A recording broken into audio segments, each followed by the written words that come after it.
നിങ്ങളുടെ ബിസിനസിന്റെ സ്റ്റാറ്റസ് നോക്കാൻ you will only look at cash is the only reality.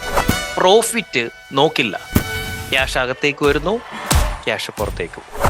Cash അകത്തേക്ക് വരുന്നു, യുവർ ക്യാഷ് പുറത്തേക്ക് പോകും. ഞാൻ കിങ്സ് ക്ലബിലും പുറത്തും നിങ്ങളോട് പറഞ്ഞുകൊണ്ടിരിക്കുന്ന ഒരു കാര്യമുണ്ട്. അതാണ് റിസർവ്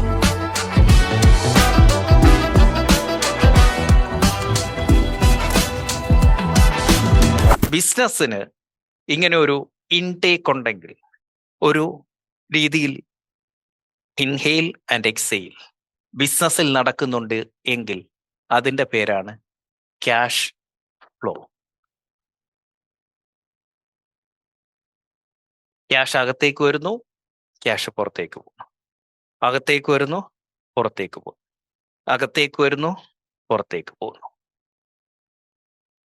അപ്പോ രണ്ട് രീതിയിൽ ഈ ക്യാഷിനെ നമുക്ക് തരംതിരിക്കാം.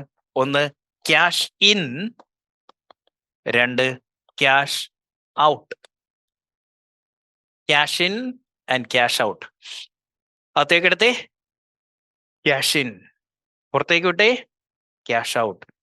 Cash in, cash out. Cash in, cash out. This is life. This is business life. Profit കേവലം പേപ്പറിൽ എഴുതി വെക്കുന്ന ഒരു കഥ മാത്രമാണ്. Cash is the only reality. Cash is the only reality. So ഇതിനെ മൂന്നിനെയും മൂന്നായി കാണാൻ പഠിക്കണം. ഒന്ന് റവന്യൂ. രണ്ട് പ്രോഫിറ്റ്. മൂന്ന് cash. Revenue, profit and cash. ബേസിക്കായി മനസ്സിലാക്കേണ്ട കാര്യം ശ്രദ്ധിച്ച് കേൾക്കുക. റവന്യൂ മീൻസ് നമ്മളുടെ വരുമാനം, നമ്മൾ എടുക്കുന്ന ടേൺ ഓവർ എന്ന് പറയും റവന്യൂ. മനസ്സിലാക്കേണ്ട കാര്യം, revenue not equal to profit. വരുമാനം ലാഭമല്ല. And profit not equal to cash. പേപ്പറിൽ ലാഭമുണ്ട് എന്നതിൻ്റെ അർത്ഥം കയ്യിൽ കാശുണ്ടാകണം എന്നല്ല. So revenue is not equal to profit and profit is not equal to cash.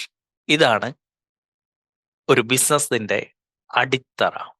ഈ ഫൗണ്ടേഷൻ മനസ്സിലാക്കുക. ഇത് മനസ്സിലാക്കി കഴിഞ്ഞാൽ നിങ്ങൾ പിന്നെ ഒരിക്കലും നിങ്ങളുടെ ബിസിനസ്സിനെ വിലയിരുത്താൻ നിങ്ങളുടെ റവന്യൂ നോക്കില്ല.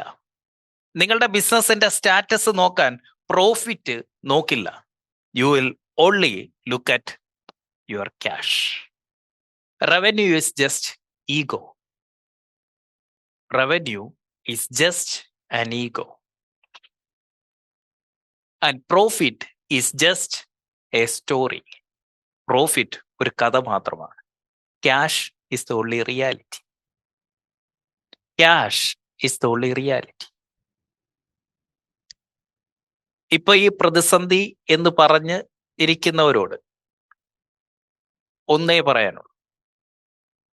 2024 മുതൽ ഞാൻ കിങ്സ് ക്ലബിലും പുറത്തും നിങ്ങളോട് പറഞ്ഞുകൊണ്ടിരിക്കുന്ന ഒരു കാര്യമുണ്ട്. അതാണ് റിസർവ് ഫണ്ട്.